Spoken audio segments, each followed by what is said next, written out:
Hmm.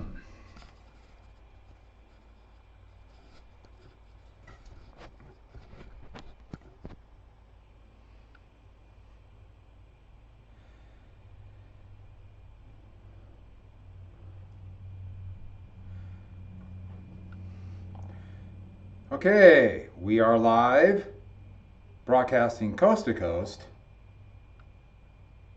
and all points in between. I'm trying to get this. A lot of me standing there looking at the camera. It just didn't look right.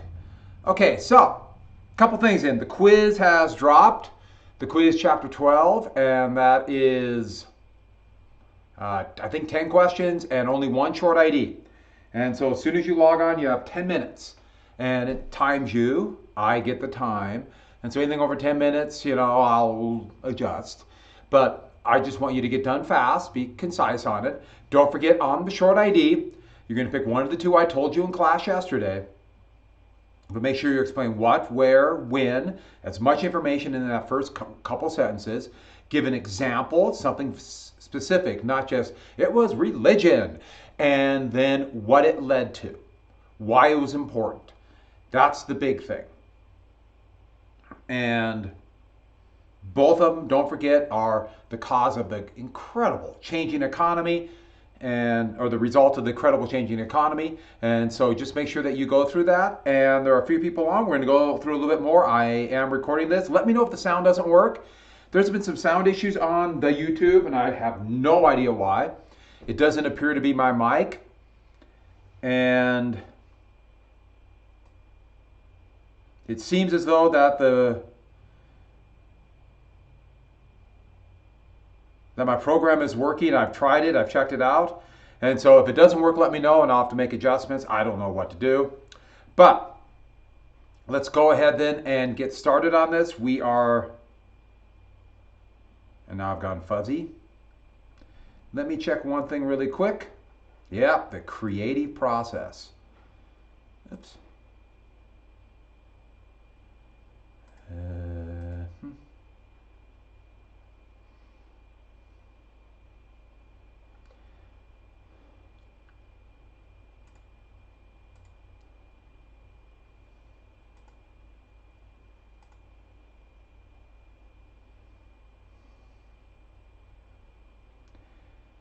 Yeah, I'm fuzzy and I don't know why.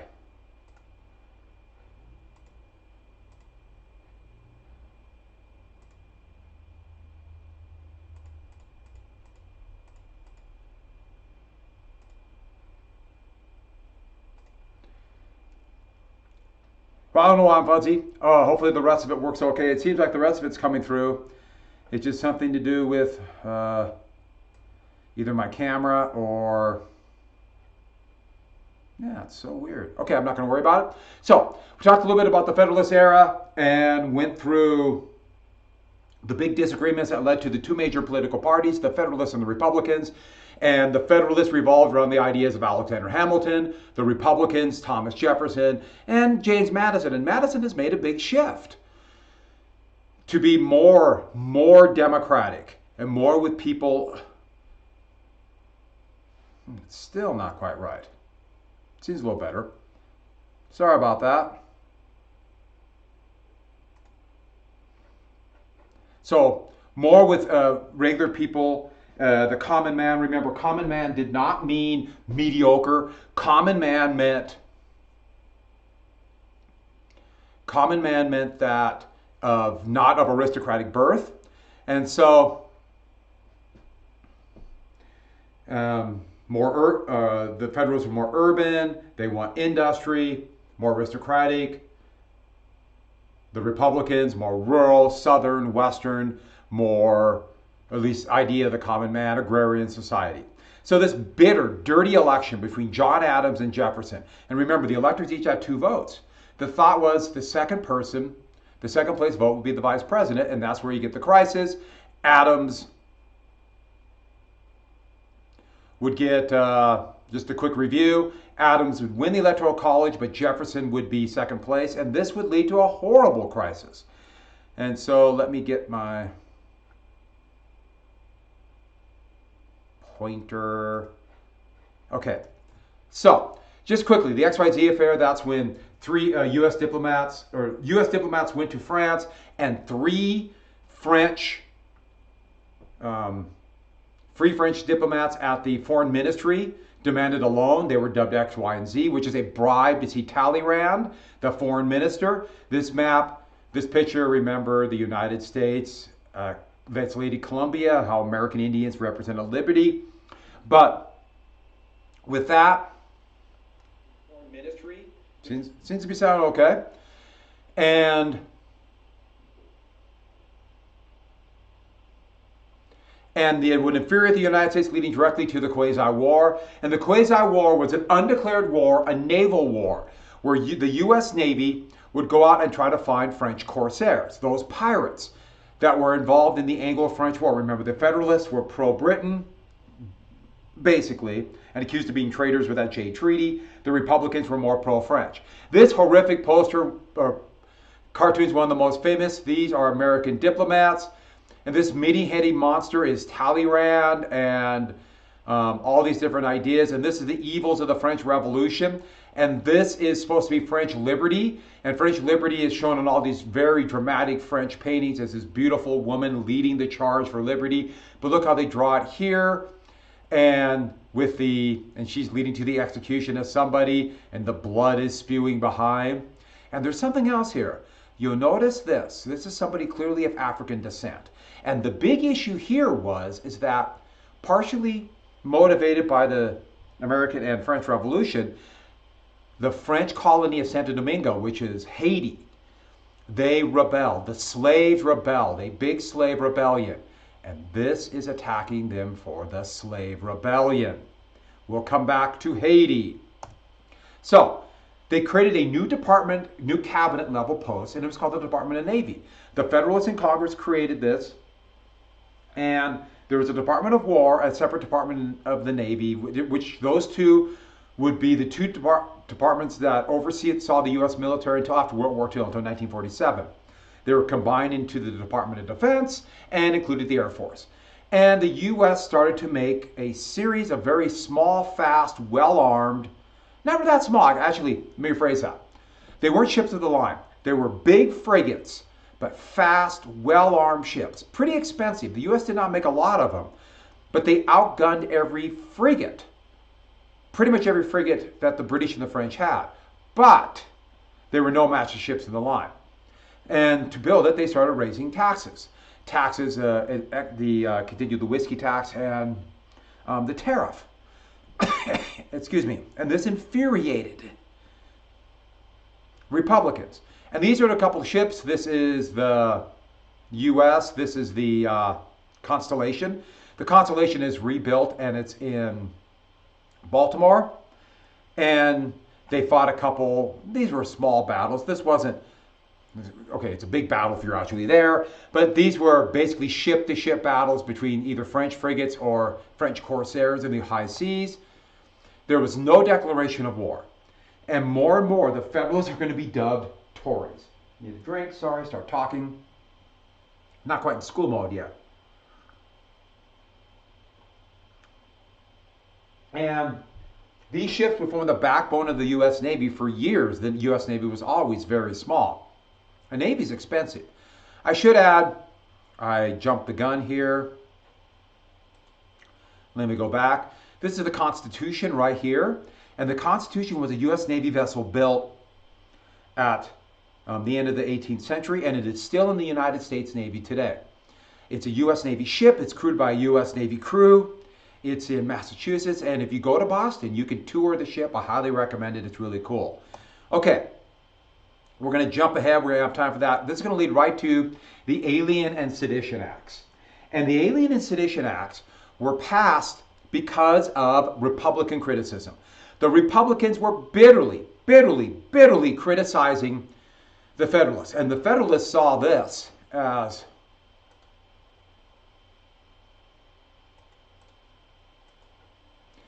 with the Republicans being fierce. The Republicans are calling them Tories, and the Federalists saw this as an act of treason. We are at war with the French, and if the Republicans criticize the Federalists in government, that's helping the French. and therefore the Republicans are acting like traitors. And so to restrict that, what will be passed are 3 laws that we dub together as the Alien and Sedition Acts. And you have to know these. 3 of the most important laws in American history. First off, it made it more difficult to become a citizen. They raised the residency requirement from 5 to 14 years. 5 to 14 years. So you had to be in the United States for 14 years to become a citizen. They want to keep people from becoming citizens.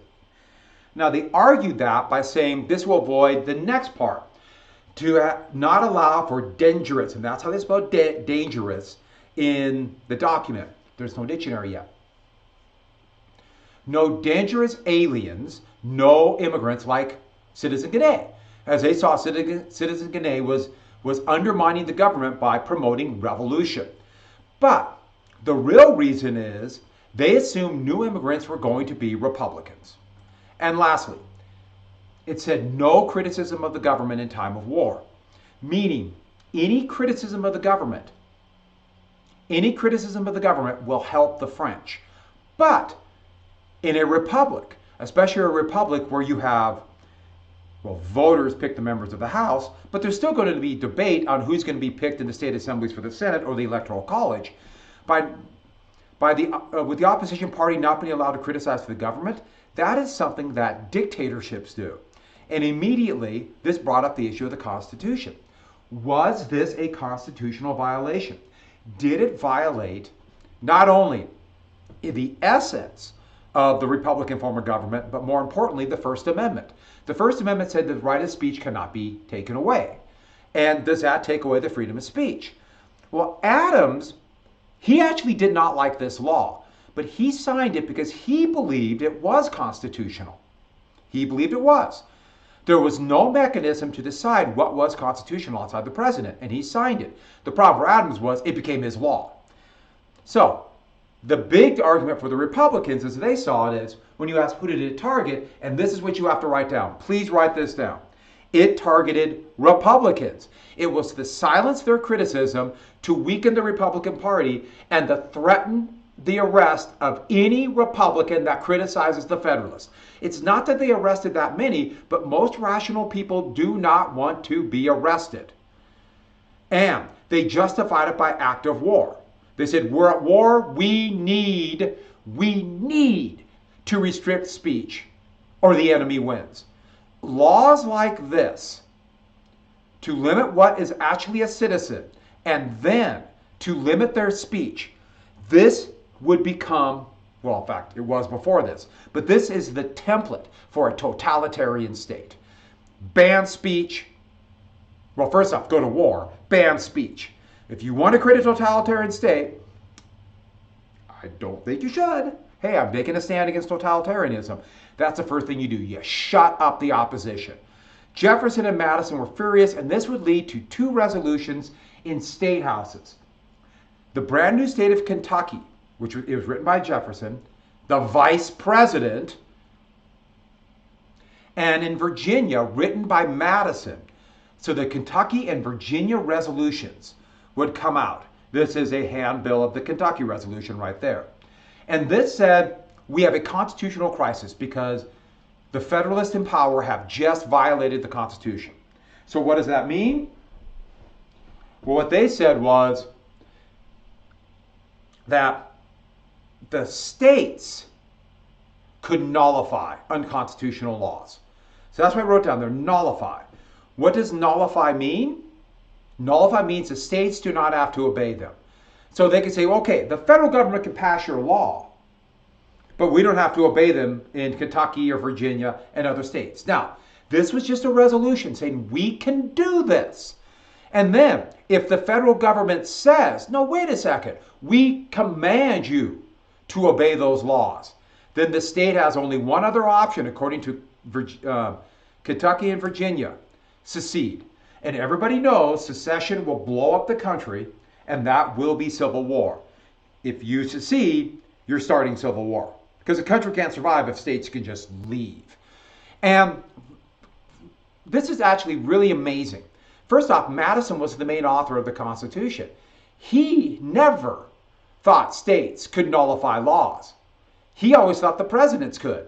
And he was just aghast that Adams would not veto this. But secondly, Madison, who wanted the strong central government, is now saying he wants states because Federalists are in power. Gee, I wonder what's going to happen if Federalist states talk about nullification when Madison's president. That's what we call foreshadowing. And the other problem is this. By throwing out the nuclear bomb right away, this will set the precedent for states. If they want to intimidate the government of the United States, they can threaten at first nullification and then civil war, secession. In 1833, South Carolina threatened secession and civil war to protect slavery. Andrew Jackson reacted with great fury and put it down. But this is right here, this states' rights and nullification. And you can see the stepping stones to civil war. And you'll find that now. During the Obama administration, Texas threatened nullification. And during the Trump administration, over the Trump administration of dramatically weakening pollution laws for cars, the CAFE standards they're called, California threatened to not obey them. So this is not a dead issue. Fortunately, they never did pass these resolutions. Or I'm sorry, they never did nullify the Alien and Sedition Act, thankfully, because that would have ended the country right there. What happened was, and peace is kind of cut off, sorry about that. Let me move peace. Let me move the Constitution. Okay. There was a convention in 1800 between France and the United States. Right here are French sailors being captured by Americans being taken away from the harbor. But anyways, there was a convention and relative peace. No real issue was solved, but the quasi-war ended. So this undeclared war. Now this isn't the only undeclared war. We'll get back to this. There's fighting in what is now Ohio, but I'll get back to that when I get to Tippecanoe, the most important battle between the United States and American Indians. Peace was resolved. There wasn't nullification. The threat of civil war was somewhat abated. But it's an election year. And so you can imagine what's going to be the biggest issue of this election.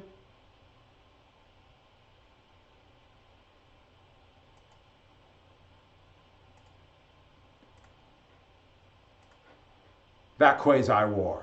And so let's get to the election of 1800.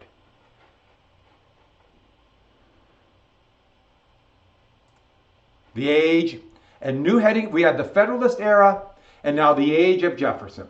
And here is a really pretty shot. Yeah, I know.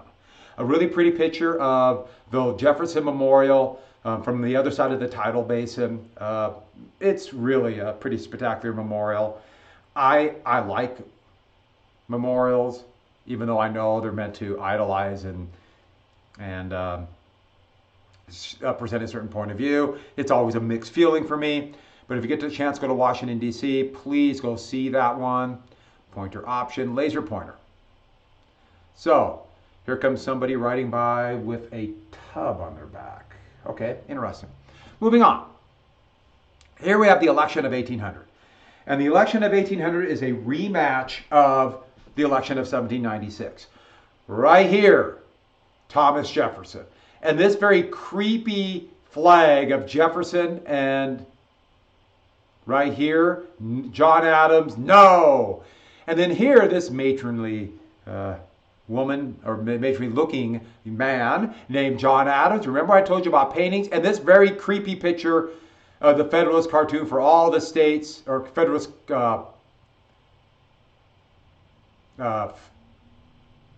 political cartoon of all the states supporting Adams. And look at that picture. You can really see how Adams looks. Remember what I told you. They've made these paintings. They made this art to try to make them look better.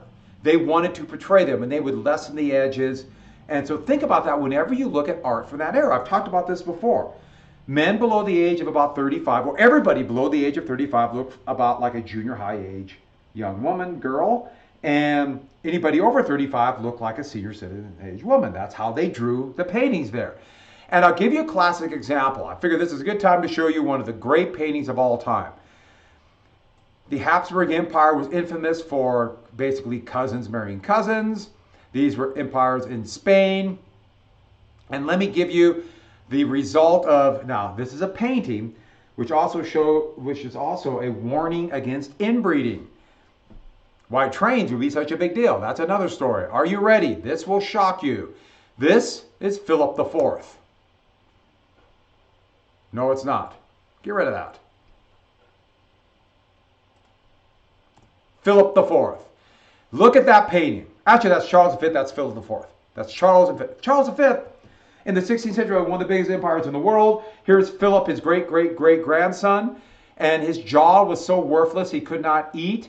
And I want you to ponder something why I showed you this picture. First off, to go, don't marry your cousin. But secondly, look at that picture.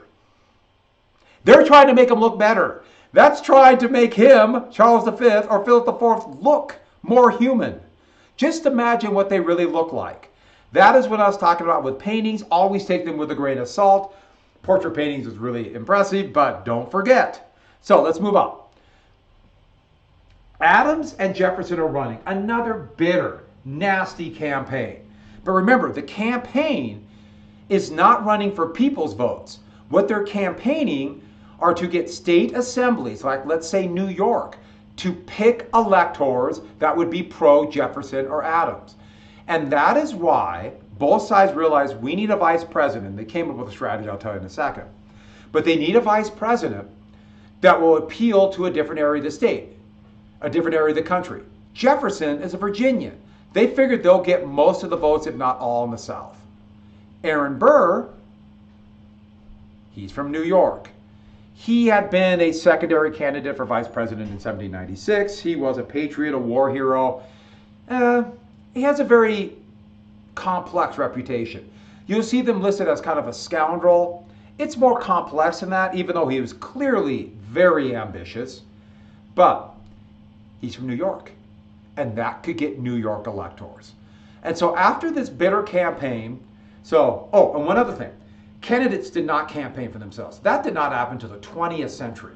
They would have newspaper articles or people go and talk to state assemblies or pamphlets, posters, weird flags like I showed you just a second ago.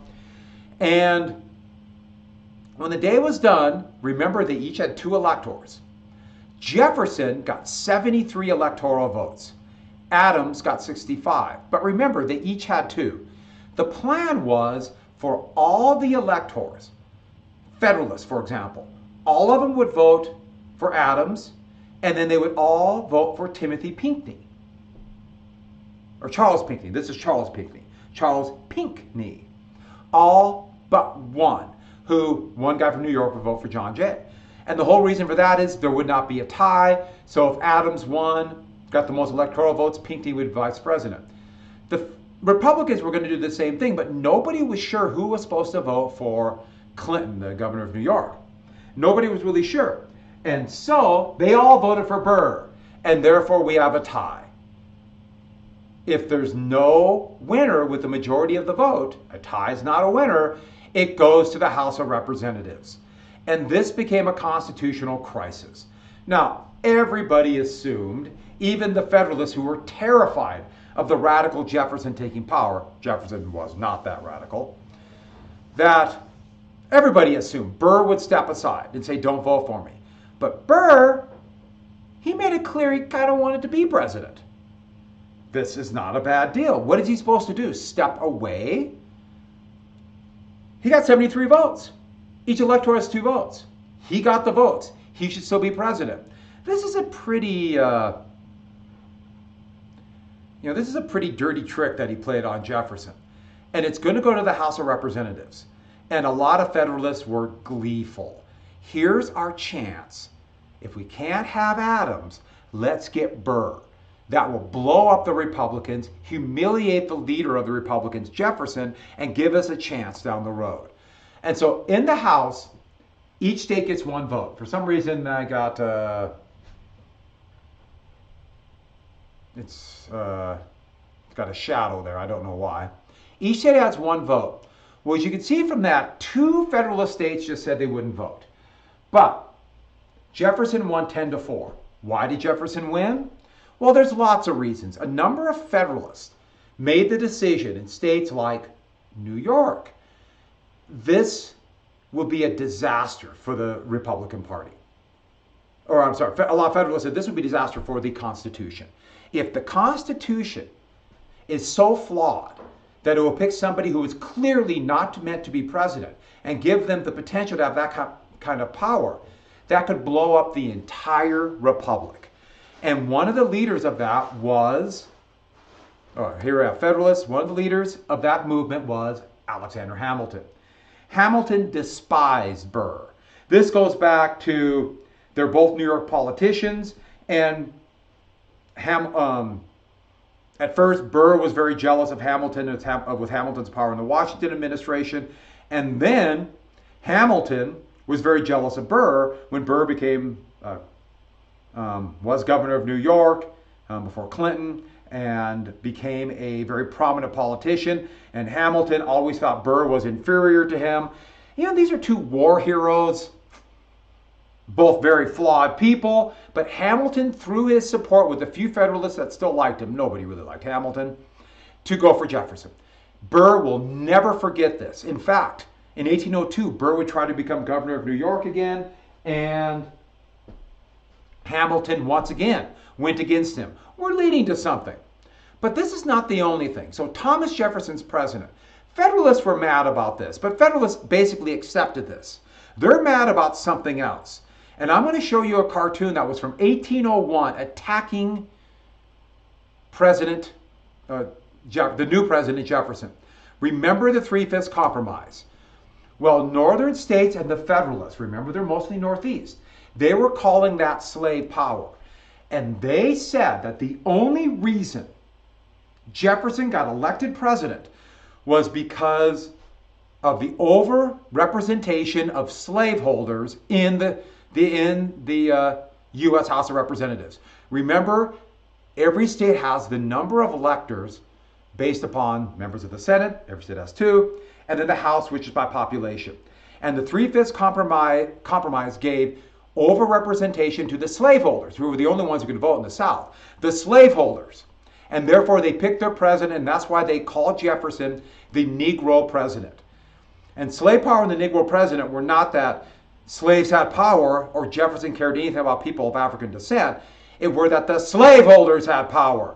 In this cartoon, here's Jefferson as a philosopher, the philosophic cock, as the rooster who is herding slaves, the slave herder. Remember I told you how slavery was dividing the country way back during the Revolutionary War? Well, it's still there today in 1801. Today is a now, too.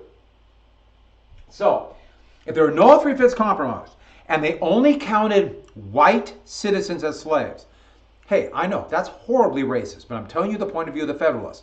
Slaves should not be counted because they're slaves. How can you count them as citizens, they said.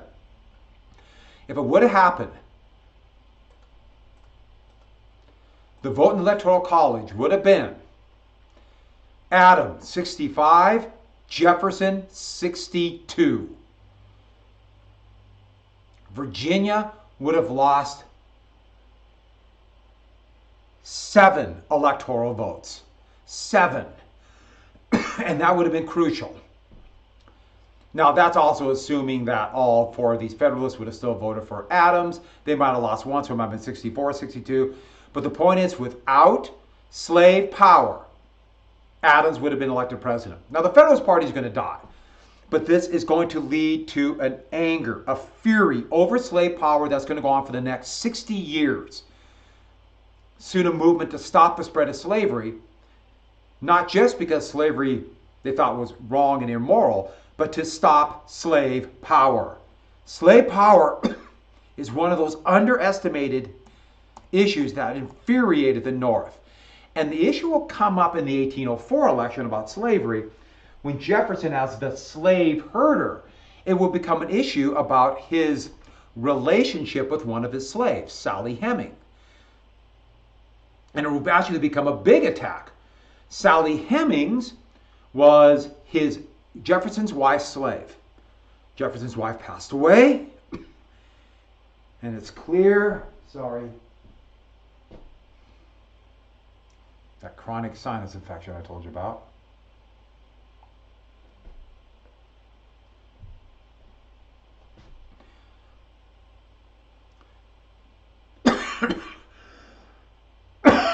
Wow. That was time I just drank wrong. Jefferson was clearly having an affair after Jefferson's wife died with Sally Hemings. She came with him in Paris when he was ambassador. All of a sudden, she started having redheaded children. And clearly what was happening was, remember the fornication laws? Jefferson was raping a slave. And here shows, and very clear, this is a Federalist poster, Virginian luxuries. And even though it's not, doesn't say it's Jefferson, everyone knows it's Jefferson. And here with a slave and then beating slaves on the side. This was raping slaves, and no, of course Jefferson did not give freedom to his children. He is now redheaded slaves. He did not do this. And this became a big issue. And by the way, Southerners became furious about this. How dare you attack what we're doing? And they would become so indignant. And they would look at North and say, you think we are immoral, awful people, how dare you? They were. But that's what they would say. And therefore, they would become even more retrenched and even more doubled down, because slavery is going to become even more important than ever before.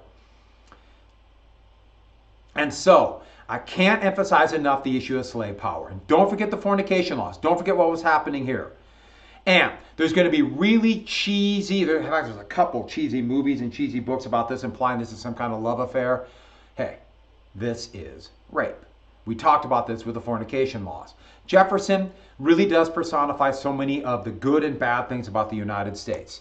And so, this will trigger what's called the Age of Jefferson, the Jeffersonian era.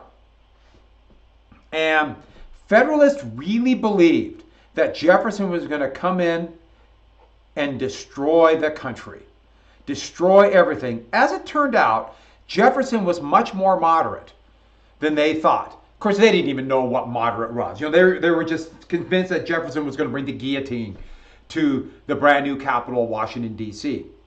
Adams was the first person to live in that executive mansion. There's nothing else there. It was a swamp. But Jefferson turned out to be much less radical in policy. The revolution was in the idea on who governed the United States. That's the revolution. And Jefferson came in with this idea. Yes, he was an elitist, but he wanted to represent the common man. And there's those stories about him riding his horse through the streets of the brand new capital of Washington, D.C. with torn breeches just like a commoner. Now this, of course, was play acting. He was very rich. But I think you see the point. What the heck? Just a sec. So with that, Jefferson's philosophy, just a couple things. First off, Jefferson's philosophy is that of the common man. The common man. Now, once again, I have, common man, Jefferson was elite. So a lot of this is play acting. But we come up with this concept of Jeffersonian democracy, where average men should have the right to decide. Average men are sovereign. Remember that word? Sovereign. They have the power to decide their leaders. But the leaders, to Jefferson's point of view, are going to be people like Jefferson. And he would play act somebody who was a commoner. Look at that picture right there. That is Monticello. That's his home. And it looks, okay, obviously it's a mansion. It's got a rotunda, copying classical Greek and Roman architecture. And the Library of Congress, for example, is like a big Monticello. I'm exaggerating, but... And it's, so obviously it's a grand house, but it doesn't look that grand. Well, it's an illusion. Jefferson wanted to play the common man, but he was not a commoner. Look at these windows right here. Look at these doors. You look at this right here and you wonder, wow, how many stories is this? You think, okay, 1, maybe 2, 3 stories in that? No, there's 1, 2, 3, 4, 5, 6. It's a massive building. This door is huge, and it showed the illusion of Jeffersonian democracy. Yes, we want all people to vote, but elites will still be in charge. Well, the common man picked the best elite for them. And this idea would taint American politics to this day, where you have somebody who claims to be focused on this liberal ideology that all people must have rights and decide and be sovereign, decide their own government, soon to be known as self-determination. And yet they want to pick them. And this is a great illusion. If you go to Monticello and are standing a half mile away from this massive house, it looks like a relatively modest home. Then you get closer, you realize that it's an illusion. You open up this massive door and there are 2 floors. There's a stair up to one floor, another floor, and then there's a basement right there. And it also hides the slave quarters behind. Jefferson's philosophy is complex.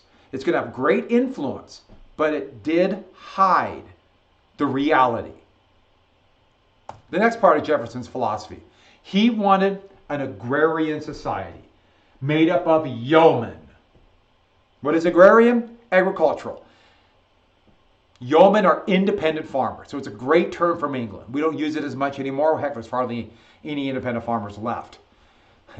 That would actually be conscious policy by the Nixon administration in 1973. We're not there yet. But, once again, any other drink?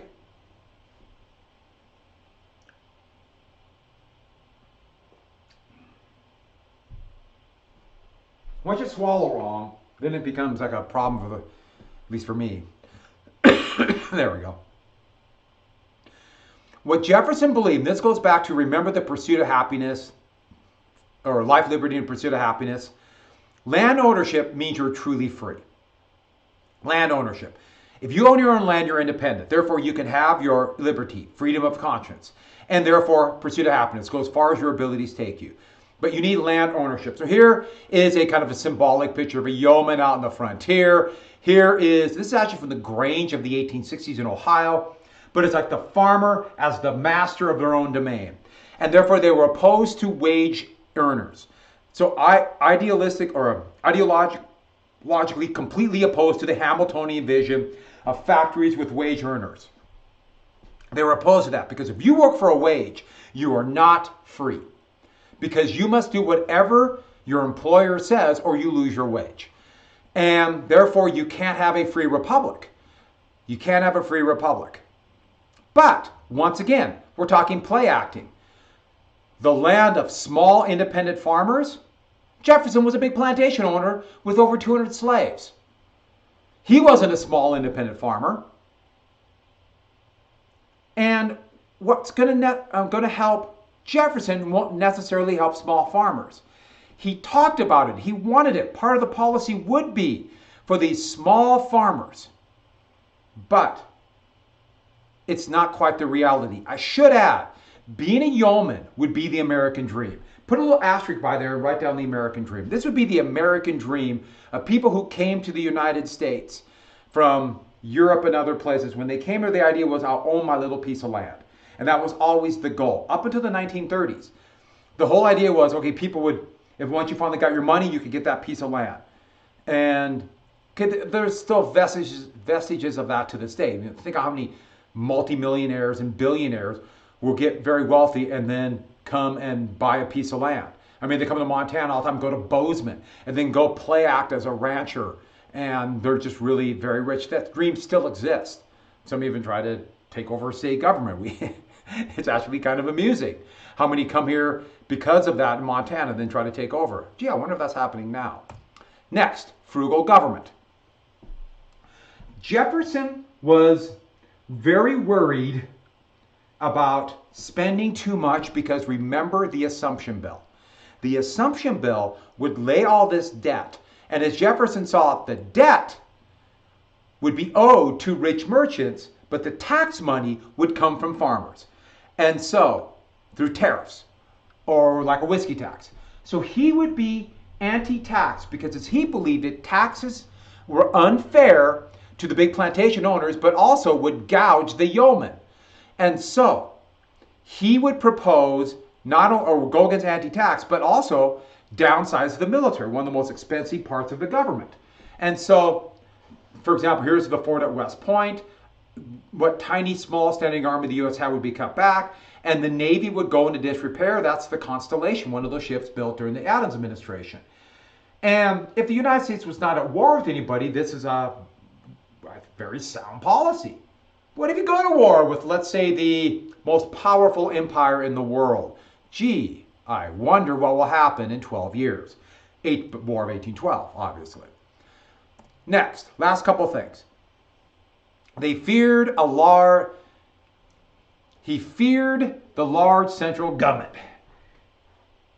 Okay, I know I should have written down the government, but he feared the government.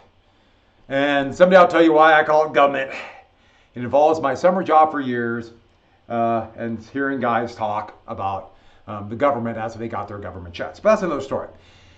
There's a new idea coming out called, now in French it's called laissez-faire, but if you're from the United States and you go to a class, I was first introduced, it was laissez-faire. I mispronounce it, I pronounce it both ways, just go with it. What laissez-faire means is hands off by government. Hands off by government. And what Jefferson feared was large standing governments only help the wealthy. And its examples were very clear. Look at the Assumption Bill. Look at the Bank of the United States. Look at the tariff. Hamilton's goal was a big government to help wealthy elite. Now, I should have put merchants, but Jefferson's rhetoric is the wealthy because he's claiming he wants the country of yeomen. Don't forget, Jefferson is wealthy. And yes, he wants to help the yeoman, but there's a little bit of contradiction here. But the other thing is, look at mercantilism. Look at the Tea Act in 1773. The federal government creates monopolies. And he saw governments will rig the rules to help the very wealthy. That's why they wanted that rural capital in Washington, D.C. Here's a picture. This is 1800, and this is very stylish. It was a muddy, awful place. And there's the executive mansion just as Jefferson's coming in. And you look at it, it looks like it's literally you have this big white building out in the middle of the prairie, which it kind of almost was, the swampish prairie. That's why they wanted it in rural areas, so it will be far away from the big financial centers of Philadelphia and New York, and therefore not be tainted by that money to only help the rich financiers. But he's inconsistent about this, and I've told you about that before. Last couple things. He was obsessed with the West. The back porch of Monticello faced west, and he would sit out there drinking his fine wine and contemplate going to the West. He, like George Washington, was obsessed with the Potomac River, thinking the Potomac would be a highway into the West. It's got rapids. There's no way it could be. If you ever get a chance, Potomac's really pretty. Once you get past Washington, D.C., these beautiful rapids and small waterfalls. But he was obsessed with going west. He would try 3 different times before the Corps of Discovery to get citizens of the United States to walk across or get across the plains from St. Louis to what is now Washington and Oregon to get a claim to the United States before Lewis and Clark went on the Corps of Discovery. He's a plantation owner right here. He's a plantation owner. Plantation owners are obsessed with land. He's growing tobacco. They're using up the land. And so he's obsessed with that, but also wants land for small farmers. And there's something else. These are Chickasaws in the Southwest, American Indians. And I didn't write this down. You have to put this down. He believed that the Chickasaws and other tribes in the area of the United States, I should have put a map here. This is the time we were in class, I would point to the map. But all the tribes that lived here, his thought was, we need land west of the Mississippi to take all the American Indians here and move them west of the Mississippi until they're ready to be citizens of the United States. Jefferson's idea is someday they can be citizens, because he knew from personal experience, if they live here and take the land that is set aside for his citizens of the U.S., these yeoman farmers, they will fight, and the United States will destroy them. In 1794, we'll talk about this a little bit later, but there was a battle here called Fallen Timbers, where the brand new U.S. Army defeated the remnants of this Confederacy. Long story. But Jefferson's in, they're doomed. And so they'll have to be moved. Now, this is a horrible, imperialistic move of empire. But to Jefferson, he saw this as very small d democratic. So moving westward. And on that note, we're stopping. So I put this up. This will be due over the next couple days. Sorry I looked pretty clear now. Part of it is too, I'm at home. And that's why you can see my face. But my wife is also using she's on talking, doing a conference call with her job. And so we're using the same internet. I think that slows it down a little bit. So sorry about that. But this is due. The test is due. You have to be read through 320 to test. The quiz is due. The quiz, you have to be done today. And once you start, there's a little clock. It's a timer. You got 10 minutes. 10 questions and a short ID. All right, if there's no questions, I will go through this tomorrow a little bit in class. We're about done with Jefferson. So we're not going to talk a lot about the core discovery. We got to pick and choose. All right. On that note, I'm going off. Maybe. Goodbye.